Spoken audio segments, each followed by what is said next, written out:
के लिए मेघना। और इसी के साथ चलिए अब आगे बढ़ लेते हैं, जहां आपको बता दें कि रूस और यूक्रेन में काफी लंबे वक्त से जंग चल रही है और दोनों में चल रहा ये संघर्ष आखिर कब खत्म होगा, इसी सवाल के जवाब का इंतजार पूरी दुनिया कर रही है। पिछले कुछ दिनों से इस जंग को रुकवाने की तमाम कोशिशों में भी तेजी आई है और इसी का नतीजा है कि अमेरिकी राष्ट्रपति डोनाल्ड ट्रंप और रूसी राष्ट्रपति व्लादिमीर पुतिन ने फोन पर 90 मिनट तक बातचीत की है। इस दौरान दोनों नेताओं ने यूक्रेन में चल रहे युद्ध को खत्म करने और लंबे समय तक शांति बहाल करने के तरीकों पर चर्चा की। इस वार्ता के बाद में रूस 30 दिनों के सीजफायर पर राजी तो हो गया है, पर कुछ शर्तों के साथ, कुछ मांगों के साथ।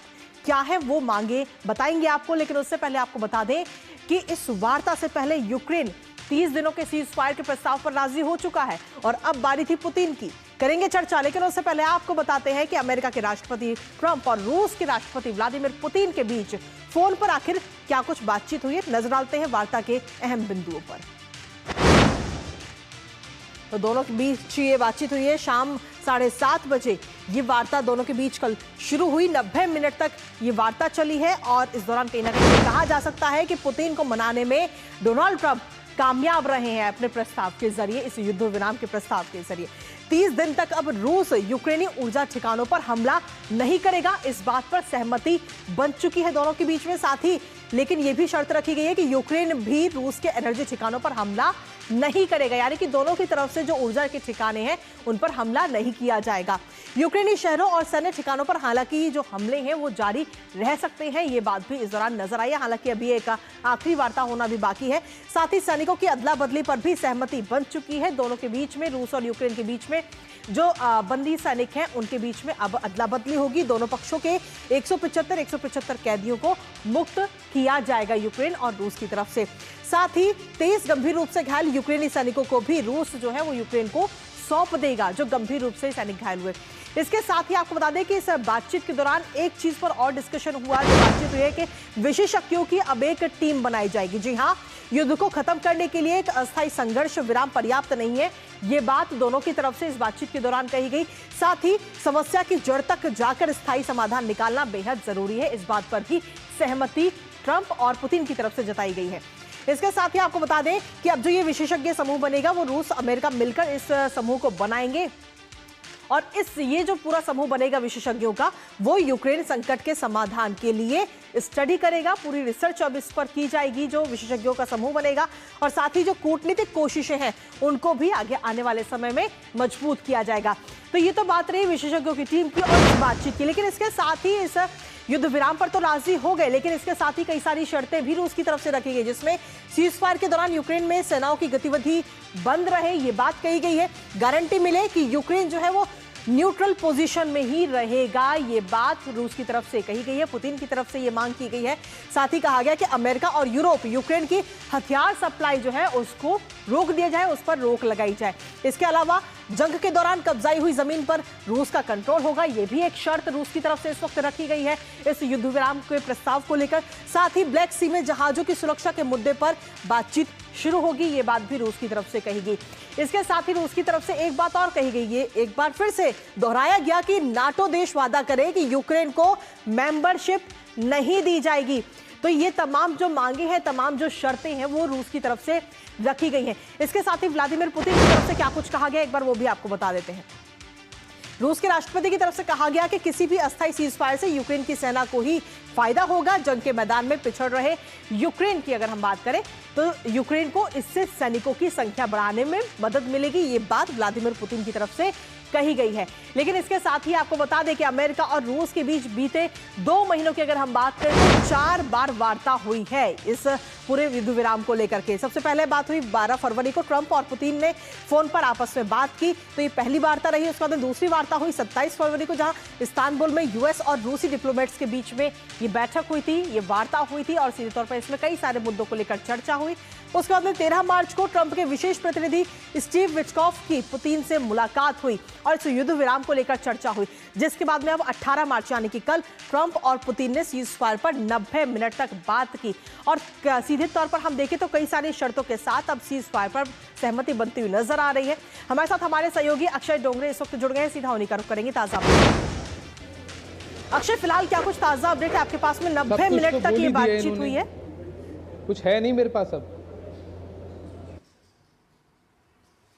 चलिए, हमारा संपर्क अभी उनसे नहीं हो पा रहा है, लेकिन एक बार फिर से संपर्क साधने की कोशिश हम अक्षय से करेंगे। लेकिन कुल मिलाकर ये जरूर नजर आता है कि अभी इस वक्त जो ये फोन पर बातचीत हुई है, 90 मिनट तक ये फोन पर बातचीत हुई है, और इस बातचीत में सीधे तौर पर जो 30 दिनों का सीजफायर की बात कही जा रही है उस पर रूस जो है राजी हो गया है, लेकिन साथ ही कुछ शर्तें भी हैं। और इसी पर ताजा अपडेट भी हम अपने सहयोगी से लेंगे, लेकिन उससे पहले रुकते हैं एक छोटे से ब्रेक के लिए।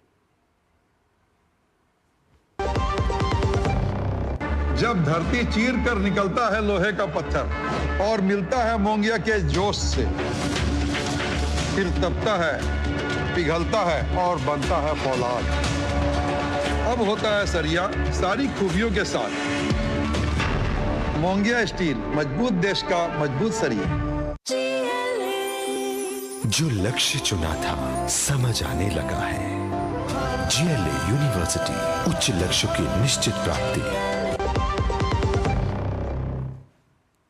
और ब्रेक के बाद एक बार फिर से स्वागत है आप सभी का। तो लगातार हम बात कर रहे हैं कि रूस और यूएस के बीच में जो बातचीत हुई, यानी कि ट्रंप और पुतिन के बीच जो 90 मिनट की वार्ता हुई, उसमें कई सारी चीजें निकलकर सामने हैं। हमारे साथ हमारे सहयोगी अक्षय डोंगरे इस वक्त जुड़ रहे हैं, सीधा उन्हीं का रुख करेंगे।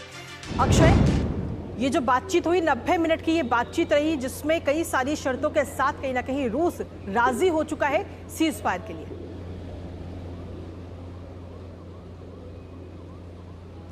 जी कृतिका, बिल्कुल आपने ठीक कहा। जो सभी बातें आपने बताई ठीक उसी तरह से ये कुछ कंडीशंस दोनों तरफ से रखी गई है। चाहे वो कहीं ना कहीं रशिया की तरफ से ये मांग हो कि वेस्ट को, यानी कि पश्चिमी देशों को यूक्रेन को हथियार देना बंद करना पड़ेगा इससे पहले कि किसी भी तरह से शांति स्थापना की जाए। अब बड़ा सवाल ये भी है कि कितनी टेरिटरी, यानी कि कितना कब्जा किया हुआ क्षेत्र रूस को दिया जाएगा, क्योंकि उनकी डिमांड ये है कि डॉनबास जो रीजन है जहां पर रूसी बोलने वाले लोग रहते हैं, दोनेत्स्क जो रीजन है जहां पर रूसी बोलने वाले लोग ज्यादा रहते हैं, जिसके ऊपर अभी रशिया ने कब्जा किया हुआ है, वो रशिया डिमांड कर रहा है कि उसको सौंप दिया जाए, क्योंकि वहां के लोगों की रशिया के हिसाब से यही मांग थी कि वो जितनी भी टेरिटरी थी वो गलत थी यूक्रेन के पास रहना, क्योंकि वहां पर जो लोग रहते हैं वो रूसी बोलते हैं और वो रशिया के साथ ही जुड़ना चाहते थे, और यूक्रेन में उन्हें जबरदस्ती रखा गया था। दूसरी बात यह है कि नेटो में कभी भी यूक्रेन को शामिल ना किया जाए, और पुतिन ने यही कहा कि नेटो में शामिल होना ही सबसे बड़ी वजह थी कि जंग की शुरुआत हुई। तो किसी भी तरह से पीस कीपिंग फोर्सेस है वो नेटो की यूक्रेन में नहीं आ सकती, ये डिमांड रशिया द्वारा की गई है। लेकिन अभी भी पश्चिमी देश, खासतौर पर यूरोपीय देश है, उनके अंदर चिंताएं बढ़ रही है कि डोनाल्ड ट्रंप और पुतिन के बीच जो बातचीत हो रही है उसमें यूक्रेन की बात ज़्यादा नहीं मानी जा रही, या फिर यूक्रेन का एक तरह से होता है वो ज़्यादा सुना नहीं जा रहा है। तो किस तरह से ये जो डील होगी ये स्थायी तौर पर होगी, इसको लेकर अभी बड़े सवाल जारी है। इसके साथ ही अगर हम देखें तो अब आगे भी क्या वार्ता की उम्मीद की जाए कि तीनों देश जो हैं वो एक टेबल पर आकर के वार्ता करेंगे और उसके बाद में एक आखिरी सहमति बनाई जाएगी इस युद्ध विराम को लेकर के?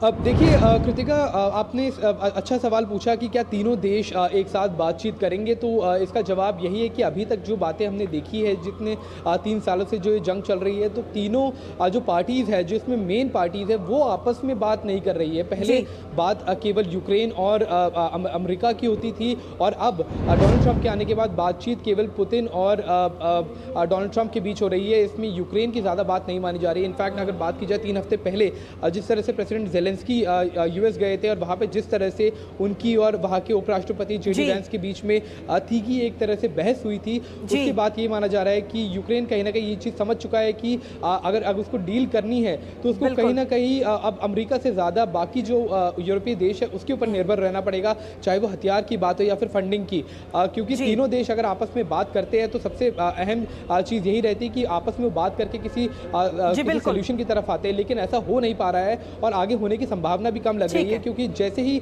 रशिया और यूक्रेन की बातचीत की बात होती है तो दोनों अपनी अपनी मांगों को लेकर अड़ जाते हैं। चलिए, फिलहाल बहुत बहुत शुक्रिया अक्षय, तमाम अपडेट्स और जानकारी हमारे साथ साझा करने के लिए। इस पर आप अपनी लगातार बनाए रखेगा। इसी के साथ अगली महत्वपूर्ण खबर का रुख कर लेते हैं, जहां आपको बता दें कि इजरायली सेना ने सोमवार को गजा पट्टी पर जबरदस्त हवाई हमले किए, जिसमें 300 से ज्यादा लोगों की मौत हो गई और साथ ही सैकड़ों लोग घायल हो गए। जनवरी में युद्ध विराम प्रभावी होने के बाद गाजा पर इजराइल का यह सबसे बड़ा हवाई हमला है।